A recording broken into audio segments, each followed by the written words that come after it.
Subscribe to our YouTube channel and press the bell icon to get the latest updates. The Uniform Civil Code ought not to remain a mere hope. This is what the Delhi High Court said recently while underlining the need for such a uniform civil code in the country. And in doing so, it said that people belonging to different, say, communities, tribes, castes or religions who formalize their marriage should not be forced to struggle with issues arising because of conflict in various personal laws, especially when it comes to marriage and divorce. So in today's episode of KYC or Know Your Constitution, I'll explain to you what a uniform civil code actually means, what it entails, what the Constitution says about it, and what the courts have said about it over the years. Now, it is Article 44 of the Constitution which talks about such a code. It says, and I quote, the state shall endeavour to secure for the citizens a uniform civil code throughout the territory of India. Now, such a code envisions a common set of civil laws on matters such as marriage, divorce, adoption, inheritance and succession for all citizens of the country, irrespective of what religion they belong to. However, this provision falls within the category of directive principles of state policy and therefore is not a fundamental right. Now, here's the difference between the two. Article 37 says that these principles, directive principles, are fundamental in the governance of the country and it shall be the state's duty to apply these principles in making these laws. But unlike fundamental rights, directive principles cannot be enforced by courts if there's a violation. So, the courts cannot be approached demanding implementation of a directive principle. This can be done only in case of fundamental rights. Now, during Constituent Assembly debates as well, when this provision was being discussed, of course, it did face resistance from several members. A few members demanded addition of exceptions to this provision, saying that any community should not be obliged to give up its personal law in case there is a code that comes into picture. Members also spoke about freedom of religion and they claimed that such a regimentation would actually bring discontent and the harmony of the country would be affected. And others who supported it argued that such a code is in fact important to uphold the country's unity and secular credentials of the Constitution.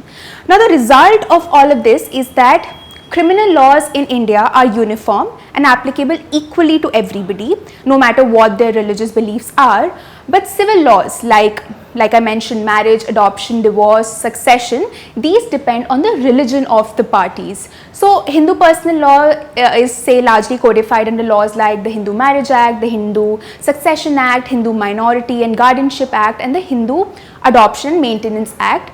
A large part of Muslim personal law is still uncodified, but there are certain aspects that are covered by laws such as Muslim Personal Law Shariat Application Act 1937 and the Dissolution of Muslim Marriage Act. We have the Indian Christian Marriages Act and the Indian Divorce Act for Christians and the Parsi Marriage Act and Divorce Act for Zoroastrians as well. And there are more universal laws as well with which disregard religion altogether. For example, there's a Special Marriage Act under which inter-religion marriages can take place. So a uniform civil code would essentially in its ideal form try to club all of these laws on marriage, divorce, etc. and prescribe one law for everyone, irrespective of their faith, and these faith specific laws will then no longer be applicable. Now, over the years, the Supreme Court has also spoken on the Uniform Civil Code, but just to point out here that these have been peripheral remarks instead of binding orders, because the court recognized the fact that bringing about a Uniform Civil Code in the country exclusively lies in the legislative domain. So, in 1985, the Supreme Court called it a matter of regret that Article 44 has remained a dead letter. Those are the words it used. It then observed that a common civil code will actually help with the cause of national integration by removing disparate loyalties to laws which have conflicting ideologies. This is exactly what the court said. And this was in the landmark Shah Bano case, in which the Supreme Court declared that Section 125 of the Code of Criminal Procedure, which deals with maintenance, applies to all citizens irrespective of their religion.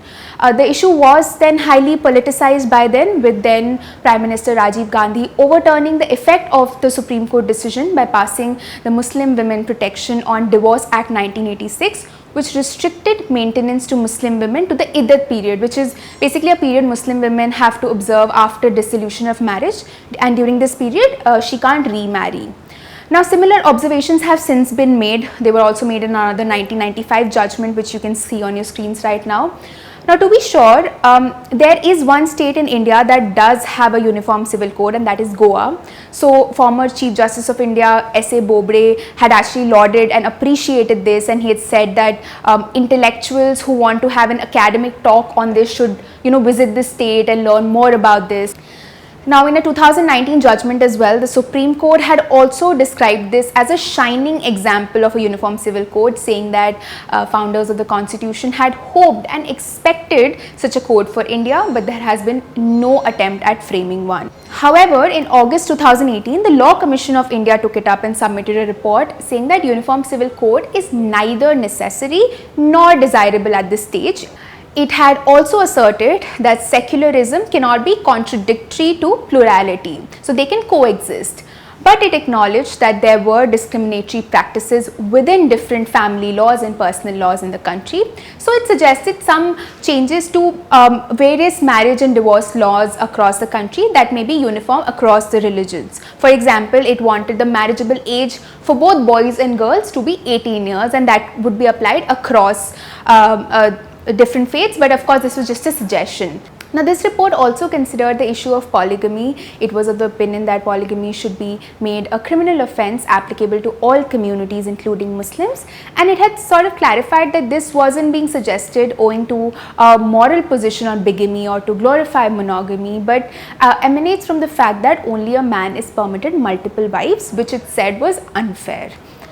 But the commission at the end of the day reserved its recommendation on polygamy, specifically because a petition demanding a ban on polygamy is currently pending in the Supreme Court. So, since the matter was sub judice, the commission did not comment on it. This is Apurva Mandhani for The Print. Do subscribe to our YouTube channel and follow us on Twitter, Instagram and Facebook.